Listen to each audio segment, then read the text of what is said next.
It is Gucci YouTube. It's your boy Black Gucci, hot 3 long face, skinny body, and we are back, of course, still black with some more fireball to anime manga content. Now, before we end the video, don't forget to like, comment, subscribe, smash that like button. We got another fire discussion for you guys today. Let's get into it. Yes, Isshiki. 9 mountains and 8 seas make one world. 1,000 worlds make one chiliocosm. 1 chiliocosm to the power of 3, and there's nothing I can't cut. Since the moment this guy reawakened his karma seal and awakened his eye for the first time, people have been saying Kawaki is stronger than Jigen, without a shadow of a doubt. And I believe, even though it's hard for me to conceive, but it's obvious because some people, I'm not going to direct any fingers, but can't obviously perceive, the comprehension in reading level skills is still needs a little bit of work. Now, Jigen is known to be an imperfect vessel. We've seen him mollywop Naruto and Sasuke. This isn't news to us. People are still heard about it, yes, but it's not news. He mollywopped them, and his body started to break down from exerting so much power. And let's take into account that he absorbed enough of the 10 tails, chakra to force him into his strongest form as he was absorbing it. So it is like a whole lot of stuff going down with Jigen's bodily functions that just couldn't handle the amount of power he was trying to output. And then a fight with Naruto and Sasuke, 2 shinobis of that high regard and high level of battle intensity and IQ, it was just pushed his body over the top. Now, someone like Kawaki, who was considered a perfect vessel, right?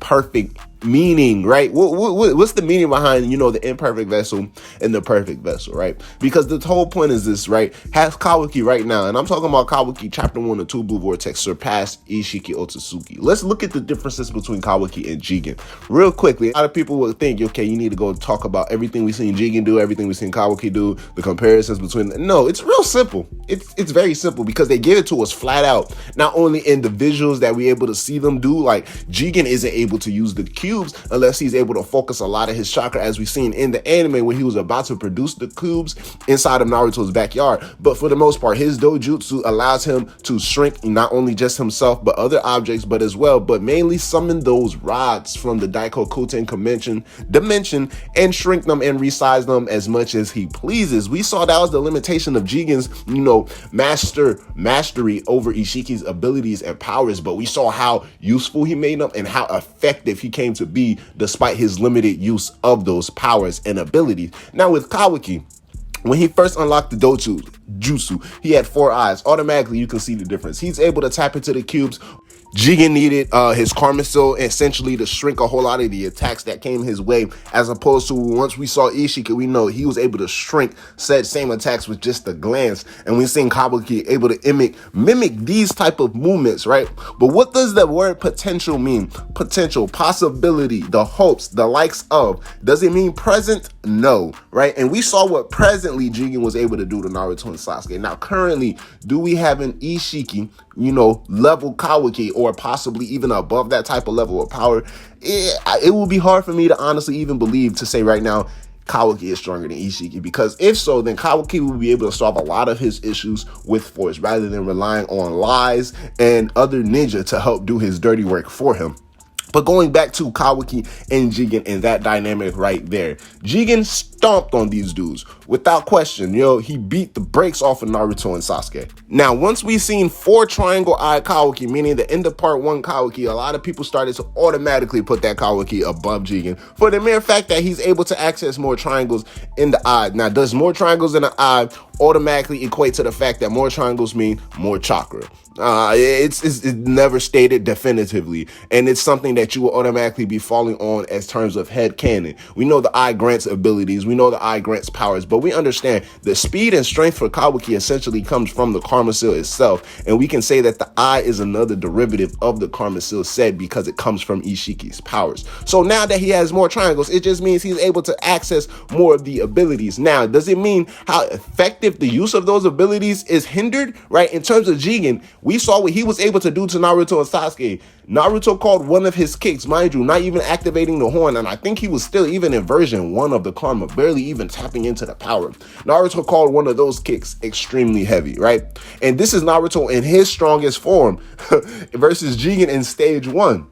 So it goes to show, Jigen didn't have as much access to the powers that Kawaki had, but the power and the strength, right? The strength is what differentiated them. I can definitely say that even if we see a 4 triangle eye Kawaki, he's not as strong or as fast as Jigen. Can he use the cubes better than Jigen? Yes. Can he probably shrink or summon things, you know what I'm saying, better than Jigen, or just have more access? Because we see that Jigen wasn't able to tap into the cubes as fast or even as effectively as Kawaki. Yes, but is Jigen still faster and stronger in terms of end of part 1 Kawaki? And this is why I say they put it right in our faces, because even at the end of part 1, we know Shikamaru clearly states Boruto and Kawaki aren't strong enough to face Code, right? They that's the whole point of the cohabitation mission. They wanted to keep an eye on Boruto and Kawaki, make sure they don't leave the village or try to take things in their own hands or somewhere along that regard. And now we understand that Code was stronger than Jigen at the time. So at the end of part 1, 4 triangle eye Kawaki, definitely not stronger than Jigen. Probably approaching that level or that tier of power, but I would definitely, without a shadow of a doubt in my mind, say he's not stronger than Jigen. Now, moving on, 3 years later, we see this guy has doubled the amount of triangles in his eyes. Same concepts apply, right? Now, in terms of the fact that now this adds on time, because in the same previous matter, it's just Kawaki in the midst of a short time span losing and regaining his powers. But now with 3 years of not only able to focus, master, you know what I'm saying, and perfect these powers and abilities, but how does his speed and strength accumulate in terms of growth as well over the last 3 years? Does that put him above Isshiki tears? Now, for me, it automatically draws to Code. Do I see Code getting stronger over the last 3 years? Do I see a possibility of Code being able to get stronger over the last 3 years? I believe that Code is capable of getting stronger, but as a definite answer, did he get stronger over the last 3 years? Who knows? He spent 2.5 years chasing after Boruto. We know that he has a scar on his eye, and we know he expended chakra in order to create a lot of claw grinds, a lot of 10-tail shoulders, not only creating them, but also imbuing them with his chakra. So did Code spend any time training,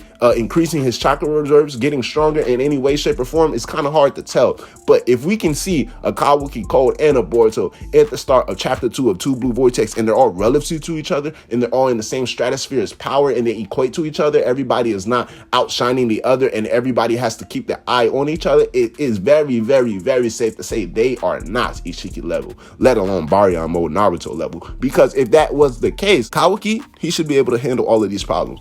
Easy peasy, mac and cheesy, you feel me? And then the fact that Boruto pulls up with so much confidence, it also gives me a little shaky, because then that's what we're gonna just be saying, like, all right, well, we might as well start talking about Code, Boruto, and Kawaki, all of them being surpassing Isshiki level, because there's no reason, unless there's some type of major ninja trickery plan that Boruto has up his sleeve, that Boruto is pulling up with such finesse and pizzazz right in the middle of the Hidden Leaf Village, knowing that Kawaki is out for blood right now. But Kawaki is definitely one of the top tiers in the village. I would say, if we're going to exclude Damon, he's the strongest person right now residing inside of Konoha Hidden Leaf Village. Even that's including the Queen Sarada Uchiha, but we got time. Don't worry, shorty. We're going to get there eventually. But Kawaki is the strongest. No questions asked. We have a ways to go before we see my man's past Isshiki level. But just because he has 8 triangles, I don't want people automatically thinking that equates to him being Isshiki level or stronger than Isshiki. That just means his access to the dimensions, i.e. Daikokuten, and his ability to activate and use the cubes, because we are seeing those are the only differentiations, right, between especially Jigen and Kawaki, right? That just means he has more free reign in order to tap into those abilities. Now, the speed and strength accumulation, that ties in, like I said, more with his karma seal itself, which also is a derivative, or which also ends up having the eye be a derivative of it, right? But also in terms of how much training and actual, you know what I'm saying, focus Kawaki put into growing his power, growing his chakra, which we know he doesn't really care much about, but sharpening his battle skills, probably, you know, sharpening his senses in that regard, those all can tap into or tie into Kawaki becoming stronger. Do I believe he will be stronger than Isshiki? Absolutely, without a shadow of a doubt, Kawaki is going to be stronger than Isshiki by the end of the story. But is he right now? Nah. And now for my daily I hate Kawaki, you know what I'm saying, rant, he's still a bum. He's still lame. I don't really rocks with that man, even though he's top 3 and he's not 3. You know what I'm saying? Why would you turn your back on your brother, you bum man like that? But hey, I'm really looking forward to seeing Kawaki surpass Isshiki level 1 of these days. Is it today? No, unfortunately not. But I'm excited for any plot twists and turns they might have for us, possibly in Two Blue Vortex chapter 2. So I'm gonna definitely keep my eye out. So let me know y'all thoughts. How strong do y'all think Kawaki is right now? And where do y'all rank him in terms of tiers, in not only in the village, but in the world? In the village, obviously, he's number 1, excluding Damon. Including Damon, number 2. It's hard to guess with Ada because we never really seen her throw a punch or 2 bars. But including in the whole world, like I said, Boruto, Kawaki, Code, I feel like they're relative to each other. I'm ready for any type of plot twist and turns they throw at us, whether it be one completely overpowering the other two, or Kawaki might surprise us and let niggas know, like, yeah, y'all thought I wasn't as strong as Isshiki. Y'all right, because I'm stronger. What are you talking about? So, hey, I'm here for any type of surprises the story wants to throw at us. But until my next video, holla at your boy. I'm gonna holla at y'all. Black shit out. Yes, sir. Ski. Hey, can we take a trip to the sky? Show them that our limit's too high. Cocoa butter hips on the waistline. She said